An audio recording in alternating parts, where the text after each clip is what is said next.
Hello students, in this video we will discuss about MANET design issues.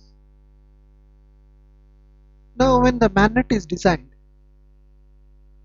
two important factors are considered. One is network size and the node density. So network size and node density are the two important parameters the MANET has to consider while designing an appropriate routing protocol for the network. Now let us understand exactly what is a network size. Network size is a geographical area what the particular network covers. Larger the network, it needs more nodes. Then the second one is network density. Density refers to the number of nodes present per geographical area. For a larger network, the clustering is essential to keep the communication overhead low. See here, as the size of the network increases, we may need more number of nodes for hopping. So the proper clustering is very important to communicate or to reduce the overhead of the communication. So here the clustering size as well as the specific clustering solutions for the network would do the large sorry the clustering size and clustering solution for the network would do to large extent. Actually, it should be due to a large extent depending on the node density. Means how the clustering has to be done, what should be the clustering size, and what should be the specific clustering method has to be used. It is totally dependent on the node density. Now let us discuss about some of the things what are coming under the design issues of the MANET. First one is connectivity. Sorry, the term connectivity of node. How you can think or how you can plan the particular connectivity, that is the question. So how we connect the MANET? We know that there is no fixed network. So whatever the connectivity is done between the source and destination, that will be based on the number of neighbors it has to its left, right, top, bottom, from wherever it is going. So in MANET,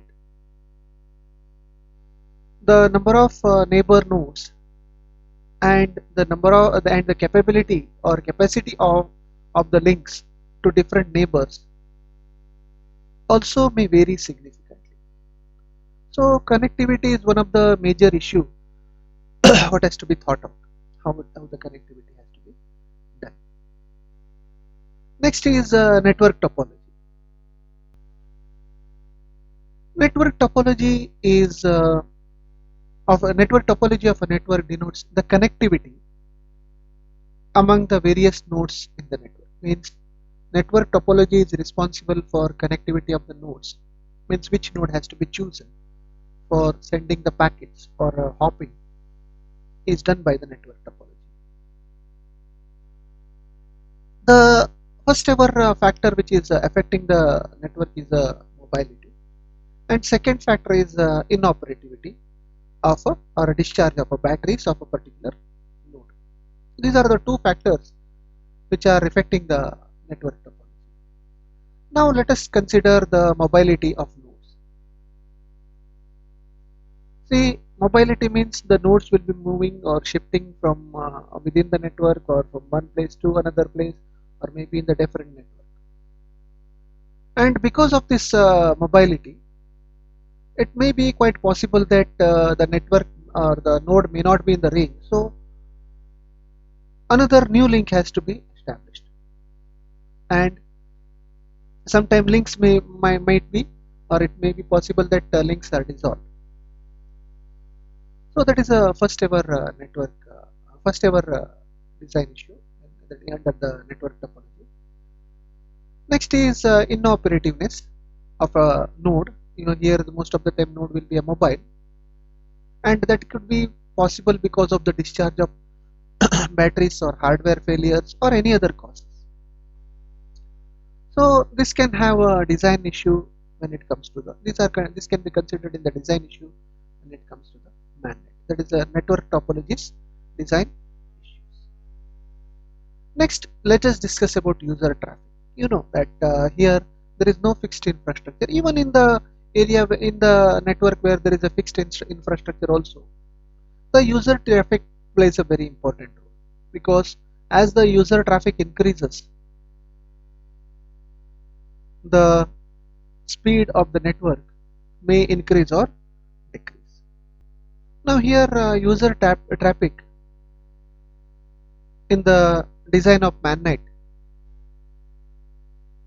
is anticipated by node density and the average rate of movements. How many nodes are available on an average, how they are moving, and expected traffic.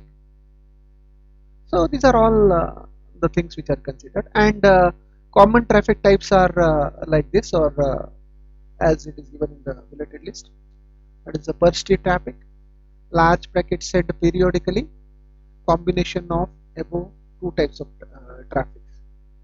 So even bursty traffic also can slow down the packet transfer, and a large number of packets, or the packet size is larger and sent periodically, that can also affect the network. Next is the environmental factor. So in which area the mobile network or your network stays, that is also one of the factors, which is urban, rural, or maritime. Means marine means sea area. So there could be a significant amount of difference in the node density and mobility from one area to another. From urban to rural, it will be different. The movement will be more or less changes. Similarly in the sea area, and it varies from one environment to another environment. So requiring different design of mobile networks, it's also very important to make a operational environment that suits the particular or different designs of the mobile network. This is also one of the operational environment is also one of the very important factor in designing the MAN.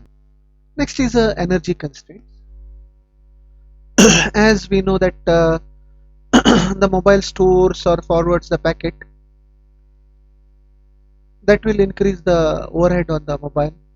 The workload of the mobile also will be increased. That can lead to continuous battery drainage or discharge. So although some overhead can be substantially reduced by allowing nodes to go into sleep mode whenever possible. So in that situation also, there is a quite possibility that there are some energy constraints are there. So discharging of mobile data. So these are all some of the very important factors or design issues when it comes to the management. Thank you for watching.